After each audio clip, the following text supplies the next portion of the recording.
Hi, welcome to the Book Corner with me, Mish Atagana. Let's discover new worlds together.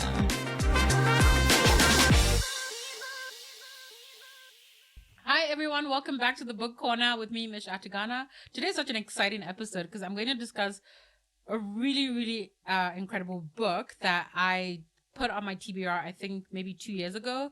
But then a friend of mine was reading it, which is random because it's not his style of reading. So we're going to talk about it. So I have my first guest for the season. Yay! Welcome my friend Maphale. Maphale, say hi to the people. Hi everyone. Where's Maphale's camera? Where's There's your camera. There's your camera. Hello, But just everyone. talk to me. How you doing? Hi Mish.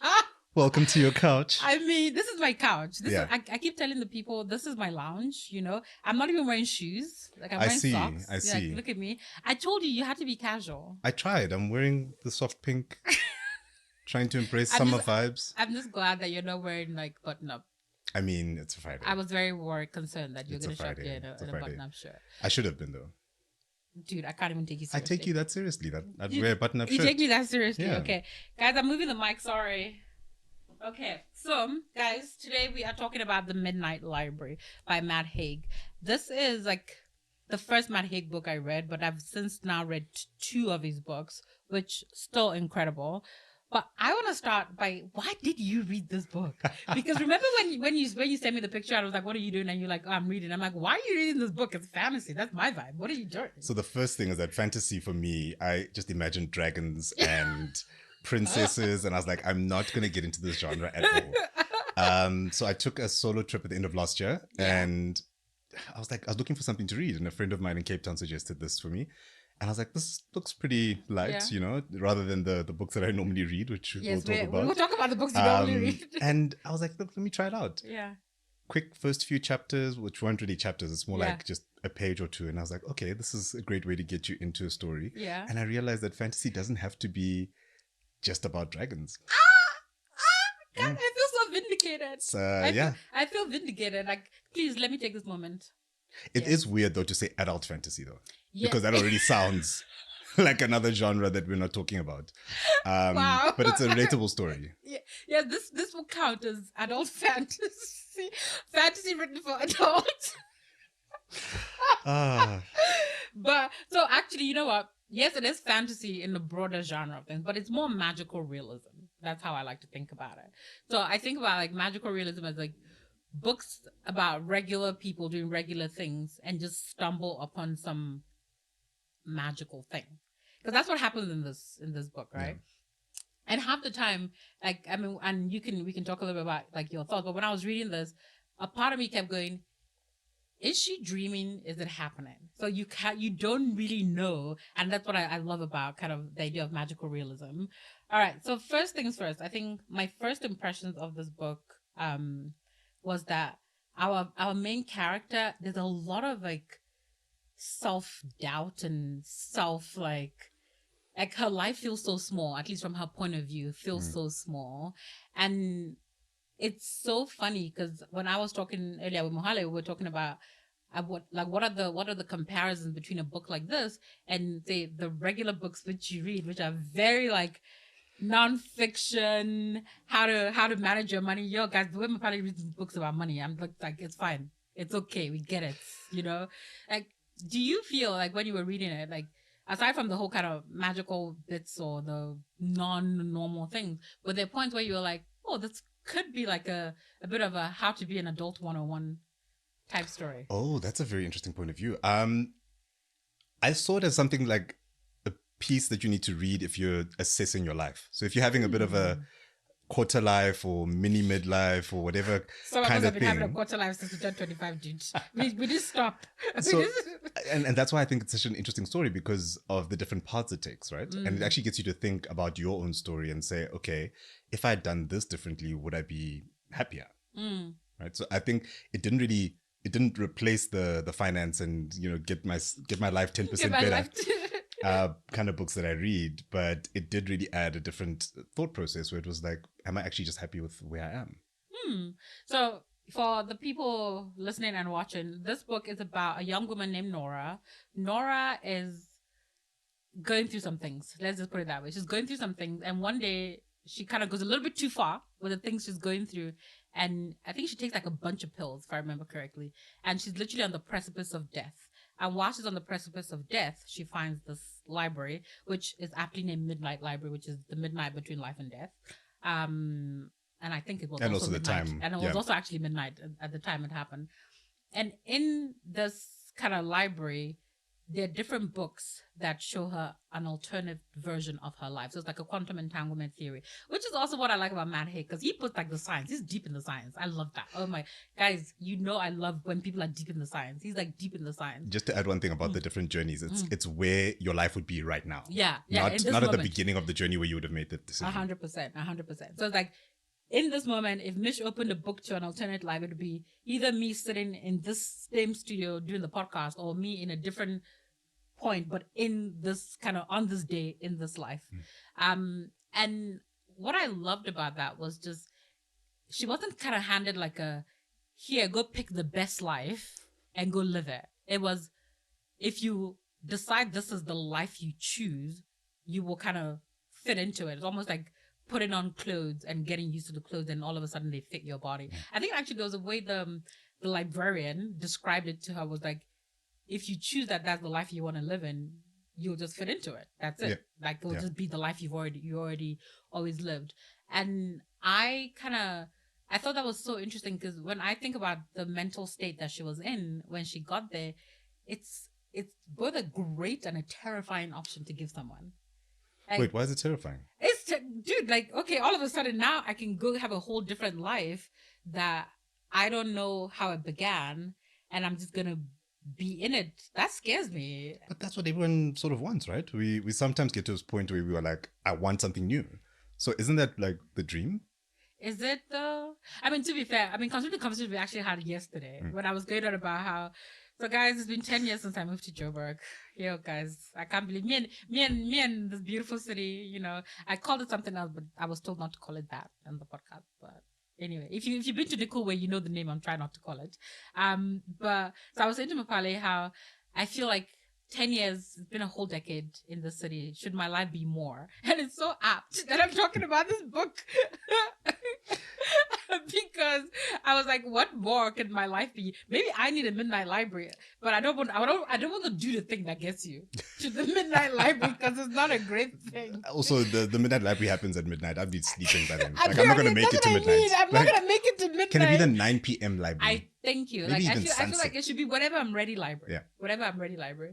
But so for me, I do think that it's a lot of pressure to figure out there's this other you that made these other choices that led here. Doesn't that leave you with a little bit of a feeling of inadequacy? Like, damn, a different version of me is like thriving, and here I am just living in in the case of Nora, living in my shitty apartment. But are they thriving? I mean, some of them felt like actually, that's a good question. Because what I got from the different lives is that there's some really, really good elements. So it answers the questions that she had, but then there's some other elements that she didn't expect. Yeah. Right? The unintended knock-on effects of the decisions that she had made. Okay, that's fair. But is that then, I suppose, we say that life is never going to be perfect, right? Because at the end of the day, you're going to win some. So, like the career one, where she was kicking ass in her career, but she didn't have like a big part of her life. Exactly. I'm trying not to let the whole story out, but yes. Oh, dude, it's okay. We give away the plot on this podcast. Okay, cool. Janice, we love you, but we give away the plot on this podcast. So Janice and I have Janice stopped listening to the Addie LaRue episode because she felt like it was going to give away the plot of Addie LaRue. Yeah. But would have saved her a lot of pages. Read it, so it's fine. Would have saved her a lot of pages, but it's fine. We will talk about that later, friend. Okay, so I feel like the different parts of our life, it's almost like she's on a journey to answer very specific questions, right? So there's the one with the best friend that moved away that she didn't get to go to Australia with. Then there's like the one where she kind of, like should have had a family. Yeah. Then there's the career one. There's the one where she had a better relationship with her brother. The one where she had a better relationship with her parents. Like all these different aspects where, I do look at this as a blueprint for adulthood. Not like read this book and you'll know how to adult, but it's like that whole meme where people go, it's so stressful being an adult because you gotta have a good job, you gotta make time to see your friends, you gotta try to be healthy, you gotta have a social life, you gotta go on dates and find a life partner, you gotta keep in touch with your family. And I'm like, in how many hours in the day to do all these things? All 24. Use them all. Literally every hour is dedicated to something, right? And then you gotta sleep and drink lots of water. And I feel for Nora, every life we go through almost feels like she's looking at one aspect of her life, and it's always that one thing. Okay, one thing works here. Okay, I don't like that. That this other thing doesn't work. Now let me go to the next thing. Doesn't work. When you read, like, do you feel that as she goes through these lives and the lessons she's learning, do they feel significant to the life that she feels is small? That's a good question. I think they are significant questions because they're things that she's always wondered about, right? And in the beginning, she has this very, not even depressed, but somber, then becomes depressed kind of view on her life.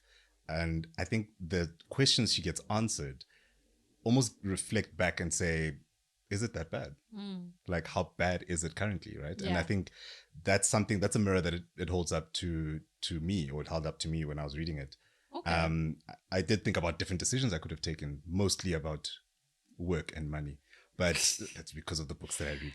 Wow. But I think it does ask you the question about love, right? Yes, it Have you does. made the right decision? Did you ask this person? Or like, there's always these questions about how things could have been different, when actually those questions don't really matter, because even the answers to those feel like they're imagined. Right. So that's why I enjoyed it as well. It's like, that's also true. That's actually because at the end of the day, she's asking herself, it's almost like she's deep in her subconscious and dealing with all this.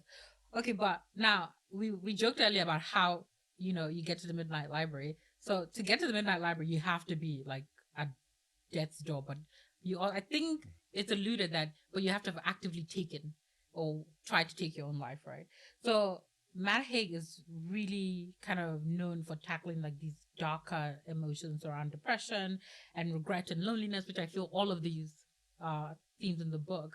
But when I was reading, and maybe I have a sick sense of humor, but there were moments where I thought it was so funny. Like there was like just really, but it's witty writing. Yeah. And Nora is one of those self-deprecating people that can find humor in her bad moments as well, like with that bloody cat, and I'm just like, why is this cat here? Like, what is happening with this cat? Like, what is going on here? I found that part where the person that she bumps into, who had a midnight DVD store, I found that funny. Like, I'm just like, why is it a DVD store? I was like, what would mine be if I could stay awake till midnight? That's actually good. What do you think yours will be? What do you think? I know mine would definitely be a library. Mine would probably be a midnight playlist, which is funny.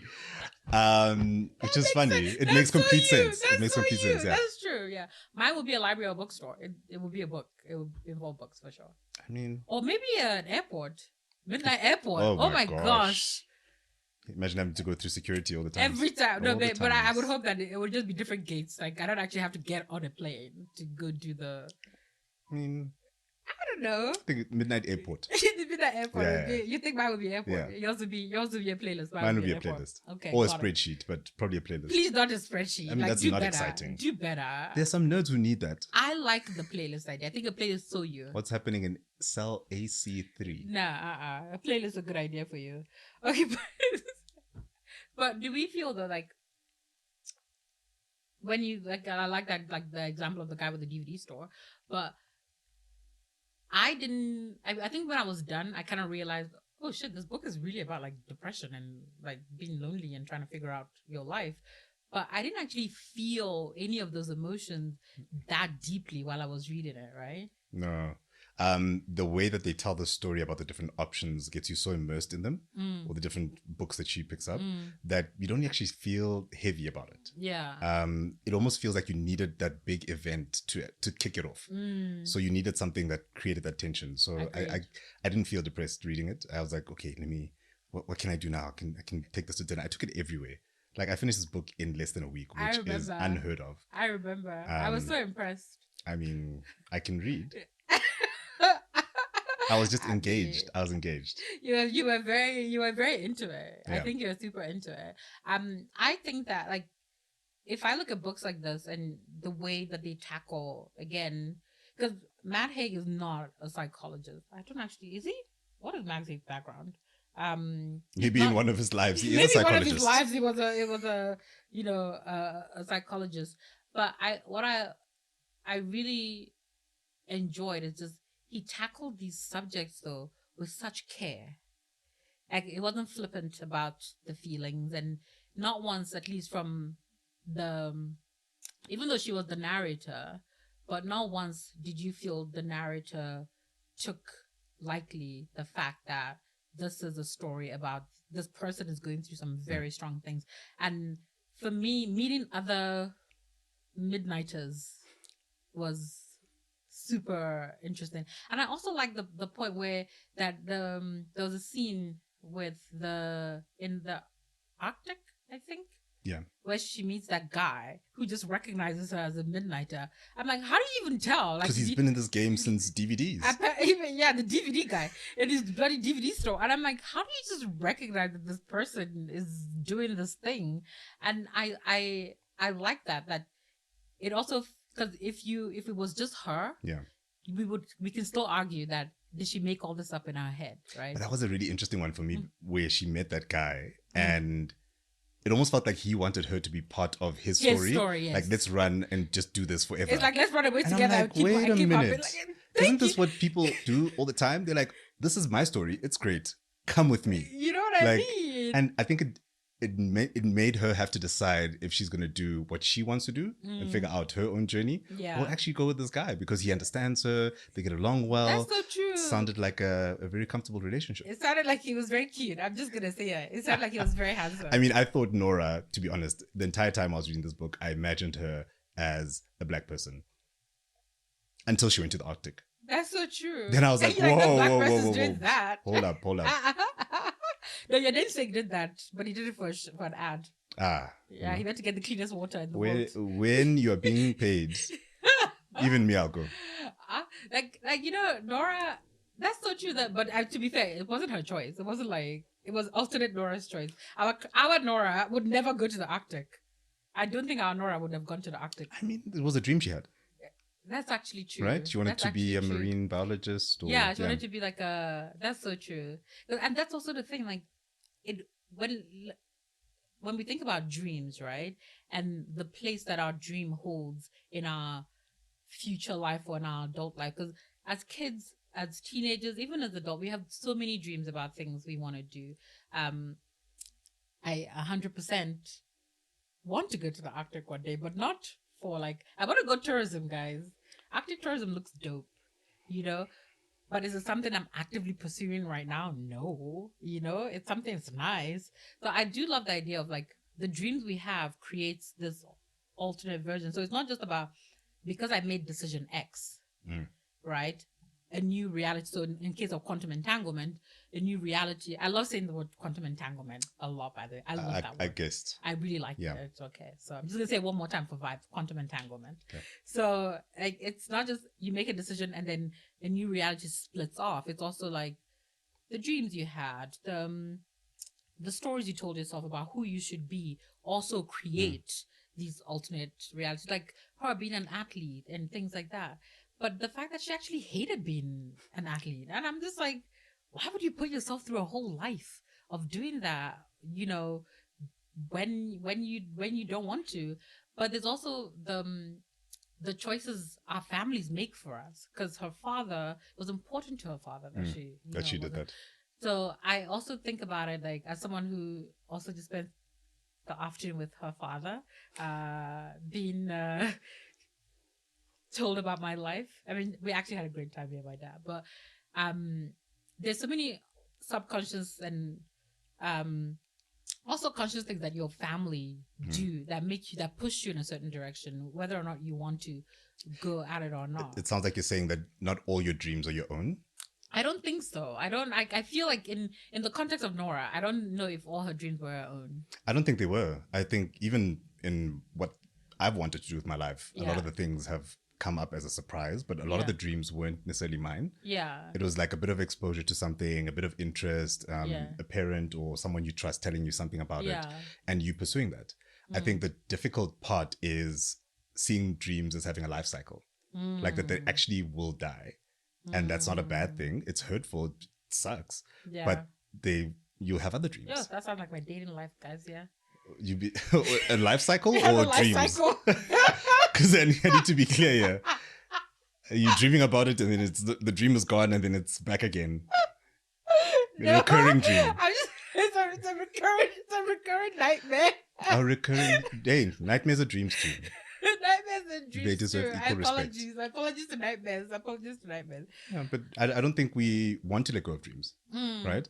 It's probably one of the hardest things to admit is like, I had this dream. It didn't necessarily go the way that I wanted. Yeah. Let me let it go and make space for a new one. Yeah. But you sort of hold it, and sometimes it becomes a badge of not honor, but of the things I didn't achieve. Fair. So you hold that against yourself when actually, I mean, I wanted to be a pilot when I was younger. I remember this. You had those eyesight. But I can't see.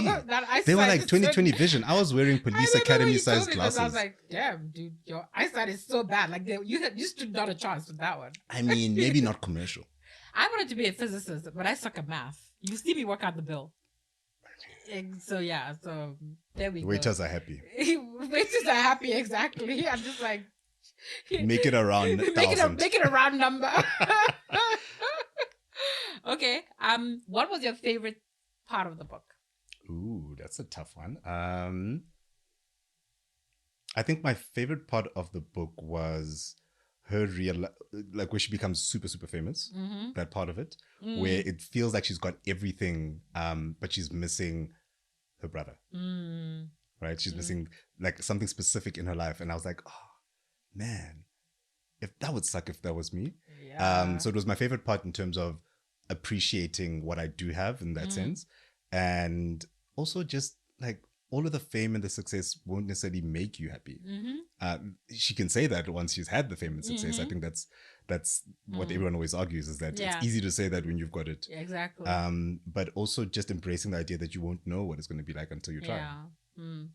That's so funny, because my favorite part about the book is just that in every life she's looking for her brother. In every life she's like almost searching for him in terms of the kind of relationship they have, how they connect, what they mean to each other in this life. And for me, that the fact that in every single life her relationship with her brother, or whatever that relationship looks like, is important to her. But yeah, no, that's incredible. I love that. So what is your favorite part of the book? No, that's what I'm saying. Like, just the searching for, just that connection with her brother. I mean, to be fair, I kind of loved when she was the life that was closest, that she almost chose, where she had like the kids and I don't know, there was something about the way she felt when I read her in that, she felt the most whole.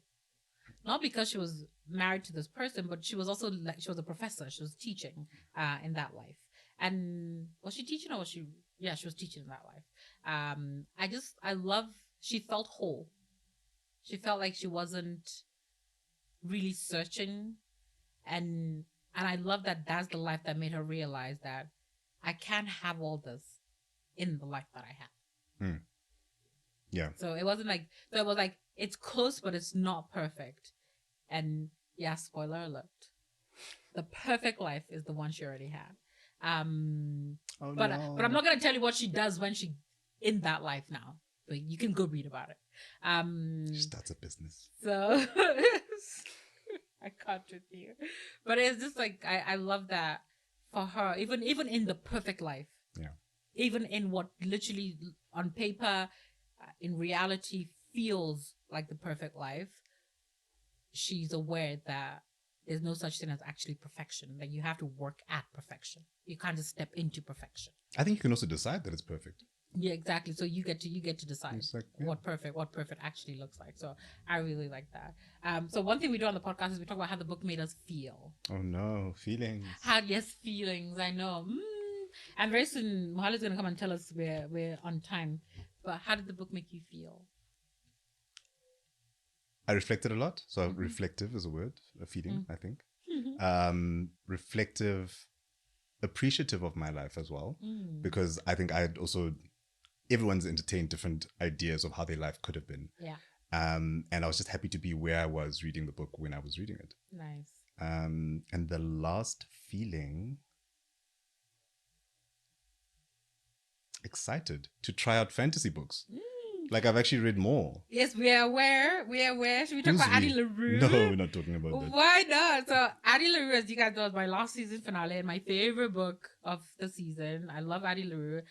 I recommended it to Maphale, and he read it. I'm an influencer, guys. And he read it, and he liked it. Even though he's like acting like he didn't, he enjoyed it. It was the length of like 4 Old Testament books. Wow. It was quite long. The books of the Bible are not that long, eh? I mean, they should be. This one felt longer. Like it was, but what aside from Addie LaRue, what else have you read? That's it for now.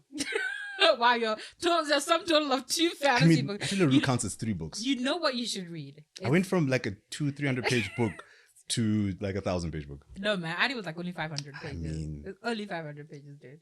But you know what you should read though? You should read Matt Haig's other book, How to Stop Time. Is that what you're doing now? Stopping time? I literally read that book in one sitting. Yeah. You don't have to read it one. It's the same length as this. Okay. It's December's coming. I mean, it's like it's like a genetic fantasy book. That sounds weird. You'll know what he means when you read it. I don't want to give it away. I'm just saying that sounds weird. Yeah, but you know what it's like adult fiction, adult fantasy. Adult fantasy. Fantasy for adults, meaning not YA. That's better. That's not YA book. Okay, how did this book make me feel? So I felt so wholesome reading it. It felt very wholesome. I could easily kind of slip into Nora's life. Ironically. Which one? All her lives. I could easily kind of, slip into all those lives and just watch her story and see bits of myself in those stories. But I also kind of felt like there's no rush to decide what your life needs to be this minute. It's not one big decision. It's many little decisions. It's consciously deciding something. It's realizing that it's also not too late. If today is the day you're starting over, today's the day you're starting over, right? And I like that. And nothing is irrevocably broken. And for me, I always say this, like, you can come back from anything. Barring? Maphale says, I need to stop this. So I always say you can come back from anything, barring murder, but even then you're dead. So what are you stressed about? Apparently you can come back from that as well. Apparently you can't come back from murder. Well, not murder in this case, but but yeah. But any last thoughts on Midnight Library from you? Everyone should read it.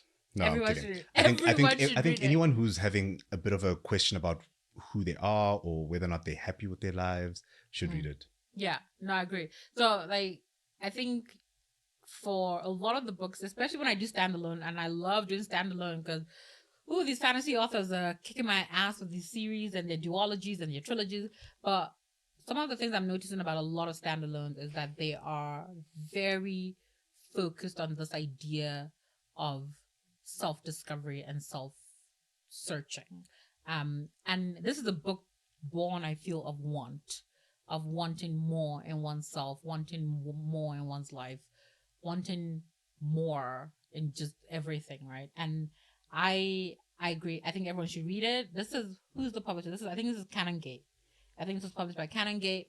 And I just think that even the editing of this book is so well done that it doesn't feel, it's not jarring. It doesn't feel like the pace is too slow, because it's not a fast-paced book, unlike other fantasy where, and those of you who watch the episode on Davabad, you will see that it's like bam, bam, bam, bam, things are moving. Dragons.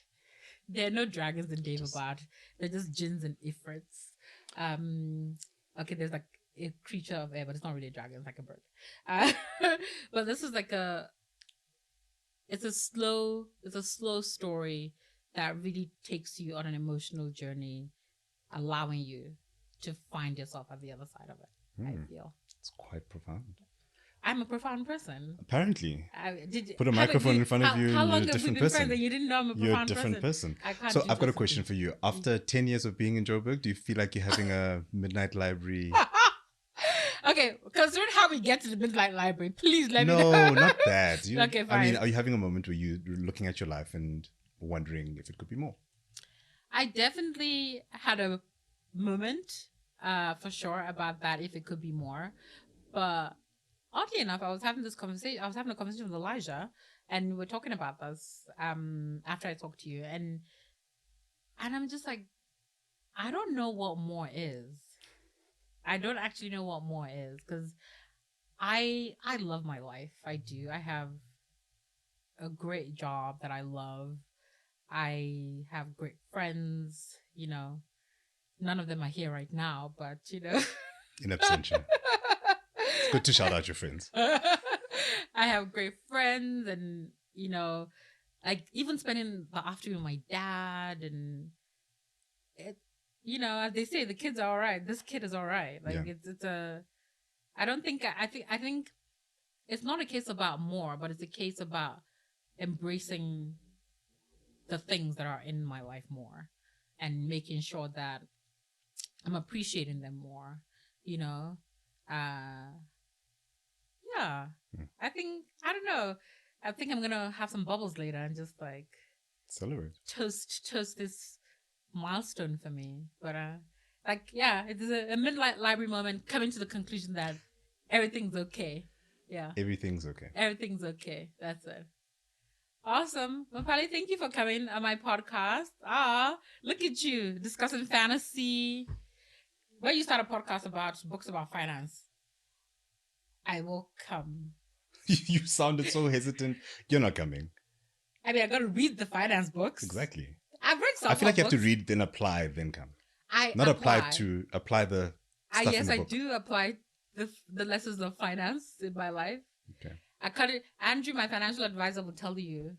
I am one of his top clients. Andrew's telling you. I'm one of his top clients. I hope he's not listening to this. Sorry. I'm just gonna be like, I will call that guy. Andrew, please call him and tell him that I'm a great. It's a give and take relationship, but it feels like you're always giving. I'm constantly. You need to fix that balance. I am balanced. Thank you very much. All right, guys. Thank you so much for joining us on this episode of the Book Corner with me, Misha Tagana. I am her, and talking about the Midnight Library, published by Canongate, written by Matt Haig. It is a fantastic book. I recommend you get it. Please read this book. It's so good, especially if you're going through a Midnight Library moment. It's adulting 101. It lets you know that you're not alone, man. This issue's cray, and we're all living in it. That is the best rebranding of a mini midlife crisis I've heard. Midnight Library moment. It's a Midnight Library moment. We coined it. It's right here. Yep. We coined it. Midnight Library moment. All right. Bye, guys. And we're out.